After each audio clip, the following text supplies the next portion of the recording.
Okay, so we've reached an achievement point, I think. As you can see, no fuel tank. No fuel tank. You can see the view through. There's still pedals in there. There's still a lot of rubbish lying around. You can see there's straw or something lying in there. If you come around this side, you can see the car is pretty much a shell. I think I'm going to lift it onto the body with the wings and everything on, just, don't know, just because. Not quite sure how I'm going to lift it yet. I think I'll run a strap under where the rear wheels go, and basically strap under the fuel tank. At the front, I think what I might do is have a strap go across where the metal thing that holds the front apron on goes. I might put the metal apron, the holder on, the thing for holding the apron on, strap around it. Strap right around the scuttle, right under where the gearbox tunnel is. I'm a little bit conscious of the fact there's no battery box floor in there, so it might be a bit of a weak spot. And then, yeah, just basically lift the thing on using the shop crane. Exciting. Okay, so just a quick update here. I'm still tearing things down, and I'm hoping this is coming up on the camera because I've found some very interesting goings on inside the door.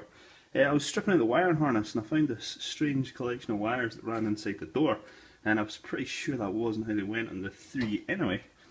And if I pull the door panel back, hopefully you can see there is what appears to be like a really old-fashioned starter button there. I actually wonder if somebody has attempted, because I'm 99% sure this would not work, to run essentially bell wire to the door panel and try and put a starter button in the door panel. You can see the back of it there. Clearly a very bold move. You can see there's a button, a similar button over there, but there's no wiring run to it. Don't quite know what that's all about. Okay, so what we started doing is we started stripping some paint. This is obviously the inside of the boot lid. I've got these two little holes that need filled either side of where the lock goes, because this is a 3, so there is no handle.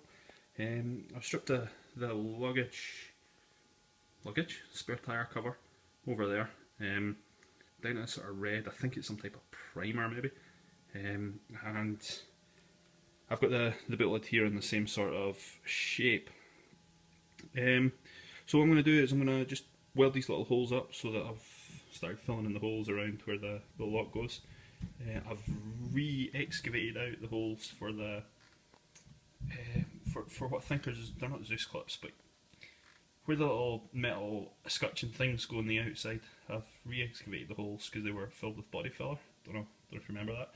I've also pressed out 1 or 2 of the dents. I put my metalwork skills to the test. I'm not quite sure how that'll turn out, but once I get the rest of this paint off, I'll have a little look, see what it looks like, and then maybe start doing a little bit of filler work, and then probably just give it a quick blast of some etch primer or just something to keep the rust off. Okay, we're back. That was pretty quick. Just filled the holes, ground them down. As you can see, no more holes, which is good because I think we're going to try and make this look as original as possible. So I think that'll just get a lock in there. I've done the other side as well. Yeah, so life is good. Okay, so this is what I'm talking about, where I can be told what I'm definitely doing wrong. So this is the bonnet, and what I'm doing is just measuring out for these holes, because I'm going to, like I mentioned way back when, I'm going to punch 1/2 inch holes along here, weld up these guys. They've all got them, so it's something a little bit different. And what I might do is come around the edge of the bonnet and on this raised profile here, stick 1/2 inch holes, maybe 3 of them as well. I think it'll look pretty cool. I mean, it's obviously not going to be any more efficient at cooling than these little slits, but I think it'll look pretty cool and it'll look pretty different, and not many will have that. I was going to get louvers cut in the bonnet, but I think I've decided against that. I think, because I think this is going to look a little bit different instead. So as you can see, just measuring it up, I'm going to go just use a bit of paint stripper to get the paint off of there, and then I'm going to weld these up and start punching holes. Minor issue there was showing the special tool. This here is the special tool. It's folded up little piece of metal, and what I'm going to do is drill a hole right in the centre of it, so I can just slide it along every time I want to punch a hole and get a guide hole started. So literally, it'll have a hole in it, and I'll just use that to drill. Perfect. As you can see, I've only spot welded on in the relevant areas. I'm not entirely sure what that's going to look like when I punch the holes in it, and I'm pretty sure that's going to require some filler work. So that's why it looks a little bit rough just now. Okay, so times are marching here.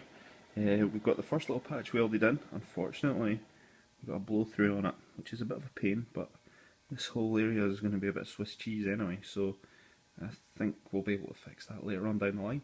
I've just tack welded it in just now, in between where the holes are going, so as not to try and, well, weld something in. I just have to cut a hole through later. And I've created a little special tool that's going to be... Okay, just a quick update as to where we are. As you can see, there is now some holes starting to form in the back edge of the bonnet there. I think that middle one, I've done the first three, I was working to the left. I think that middle one might be sitting a little bit low, but the other two look good. It's what it is, you know. I'm sure once it's all dark green and what have you, it'll disappear, and if it doesn't, well, what are you going to do? I'll think of something.